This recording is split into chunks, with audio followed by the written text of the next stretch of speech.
الحمد للہ وحدہ والصلاة والسلام علی من لا نبی بعدہ، اما بعد۔ کیو ٹیلی ویژن دیکھنے والے تمام ہی ناظرین کو پوری دنیا میں اس وقت ہماری یہ ٹرانسمیشن دیکھی جا رہی ہے، سب کو بہت ہی خلوص کے ساتھ عامر لیاقت حسین کا السلام علیکم۔ آئیے اپنی اصلاح کریں، ہمارے پروگرام ہے ناظرین کرام، اور آج کے دن کو بڑی خاص نسبت حاصل ہے کیونکہ آج نبی کریم صلی اللہ علیہ وآلہ وسلم کے گھرانہ نور کے ایک مثل نور امام علی مقام سیدنا حسن رضی اللہ تعالی عنہ کا یوم ولادت ہے۔ ناظرین کرام، ایک روز ایک شخص امام حسن رضی اللہ تعالی عنہ کے پاس آیا اور کہنے لگا کہ میں گناہ گار انسان ہوں، مجھ سے گناہوں کی زندگی نہیں چھوٹ رہی، پریشان، مجھے کوئی ایسا کام بتائیے کہ وہ کرنے کے بعد میں گناہوں سے آزاد بھی ہو جاؤں اور ایمان بھی سلامت رہے۔ امام حسن رضی اللہ تعالی عنہ نے فرمایا 5 کام بجا لاؤ، اس کے بعد جو جی چاہے کرو۔ شخص بغور سننے لگا، کہنے لگا امام فرمائیے، میں سننے کے لیے بے قرار ہوں۔ آپ نے شاید فرمایا کہ پہلا کام یہ کرو، تم گناہوں سے بچنا چاہتے ہو، ٹھیک ہے، بچ جاؤ گے، اور تم یہ بھی چاہتے ہو کہ ایمان بھی سلامت ہے، یہ بھی ہو جائے گا۔ تو پہلا کام یہ کرو کہ خداوند عالم کا عطا کردہ رزق استعمال نہ کرو، پھر جو جی چاہے تمہارا وہ کرو۔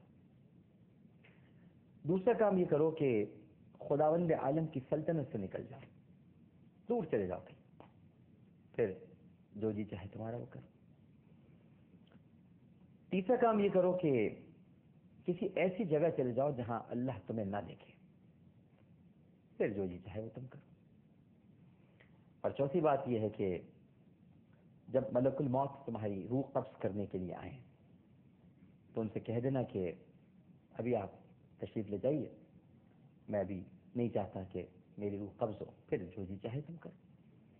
اور 5واں اور آخری کام یہ ہے کہ جس وقت جہنم کا داروغہ تمہیں آگ میں ڈالنے کے لیے اٹھا کر پھینکنے لگے تو تم آگ میں کودنے سے انکار کر دو، اور پھر جو تمہارا جی چاہے تم کرو۔ اس شخص نے سنا، اور ناظرین کرام، اس نے فرمایا کہ اے امام، میں تو عاجز آ گیا، آپ نے کیا باتیں ارشاد فرما دی۔ اور اگر آپ ان 5 نصیحتوں پر ناظرین کرام غور فرمائیں، پہلی نصیحت کہ اللہ کا عطا کردہ رزق کھانا چھوڑ دو۔ کیا آپ کر سکتے ہیں؟ میں کر سکتا ہوں۔ ابھی تھوڑی دیر پہلے میں اللہ ہی کا عطا کردہ رزق کھا کر آیا ہوں۔ میں کیسے اپنے رزاق کا رزق چھوڑ دوں اور اس سے انکار کر دوں؟ تو جب میں رزاق کے رزق کا انکار نہیں کر سکتا تو پھر میں رزاق سے بغاوت کیوں کروں؟ اسی طرح سے میں کیسے اس کی سلطنت سے نکل سکتا ہوں؟ جہاں بیٹھا ہوں، جس اسٹوڈیو میں، یہ بھی اس کی سلطنت ہے، جس جگہ یہ اسٹوڈیو بنا ہے یہ بھی اس کی سلطنت ہے، یہ پوری کائنات اس کی سلطنت ہے، کائناتیں اس کی سلطنت ہیں۔ ارے ہم تو جس قبر میں دفن ہوں گے وہ بھی اس کی سلطنت ہے، کہاں نکلیں گے، کہاں بھاگیں گے؟ ہم وہ غلام نہیں جو اپنے آقا کی رسی توڑا کے بھاگ جاتے ہیں، ہم تو اپنے آقا کی رسی توڑا کر نہیں بھاگ سکتے، کیونکہ ہمارا آقا مالک و مختار ہے، قادر مطلق ہے، ذوالجلال والاکرام ہے۔ تو آپ بتائیے یہ کیسے ممکن ہے؟ اسی طرح آپ یہ بتائیے کہ کون سی ایسی جگہ ہے آپ کے جی میں آئے کوئی گناہ کریں، کوئی برا کام کریں، تو کوئی ایسی جگہ ہے کہ جہاں خدا آپ کو نہ دیکھ رہا ہو؟ کوئی ہے ممکن ایسی جگہ؟ خدا ہر جگہ موجود ہے، مسلسل آپ پر نظر رکھے ہوئے ہے، نظر بھی رکھے، سنوارتے بھی، وہ جان لیتا ہے نیتیں بھی، سب اسے خبر ہے۔ تو آپ مجھے بتائیے کہ پھر ایسی جگہ کون سی تلاش کریں کہ جہاں پر ہم گناہ کریں اور خدا ہمیں نہ دیکھ رہا ہو؟ یہ ممکن نہیں ہے۔ اور پھر یہ کیسے ممکن ہے کہ آپ بستر مرگ پر آخری سانسیں لے رہے ہوں، دم بس نکلنے ہی والا ہو، سرہانے یا تو بچے کھڑے ہیں یا بیوی کھڑی ہے، ماں کھڑی ہے، باپ کھڑا ہے، سورہ یاسین کی تلاوت ہو رہی ہے، کلمہ طیبہ کا ورد ہو رہا ہے، ملک الموت آ گئے۔ کیا آپ میں اتنی طاقت ہے ملک الموت سے گفتگو کرنے کی کہ آپ ان سے یہ کہہ سکیں کہ حضور اس وقت تو آپ تشریف لے جائیے، پھر کبھی آئیے گا تو روح قبض کر لیجیے گا؟ یہ بھی طاقت نہیں ہے۔ اور پھر سب سے بڑی بات یہ ناظرین کرام کہ گناہوں سے آری لدی پھدی زندگی گزارنے کے بعد جب آپ کو جہنم میں ڈالنے کا وقت آ جائے، اور اس وقت کیا آپ میں اتنی طاقت، اتنی قوت، اتنی استطاعت ہے؟ آپ کی زبان میں کیا لڑکھڑاہٹ نہیں ہوگی؟ کیا آپ کہہ سکیں گے داروغ جہنم کو کہ آگ میں کودنے سے، یعنی مجھے آگ میں پھینکنے سے باز رہیں؟ تو سب جب یہ کام آپ نہیں کر سکتے تو پھر کیوں اللہ کی نافرمانی، کیوں معصیت پر اصرار، کیوں گناہوں پہ مصر؟ کہیں نہ کہیں تو تھمنا ہوگا، رکنا ہوگا۔ اسی طرح ناظرین کرام اگر قرآن و سنت کی روشنی میں دیکھا جائے تو عقل مند تو وہ ہیں جو اللہ سبحانہ و تعالیٰ کی نافرمانی سے بچتے ہیں۔ ایک اور آپ کو امام حسن رضی اللہ تعالیٰ عنہ کا واقعہ سنا آج کے دن کی مناسبت سے۔ ایک دفعہ شاہ روم نے گورنر مدینہ سے ایک سوال کا جواب مانگا۔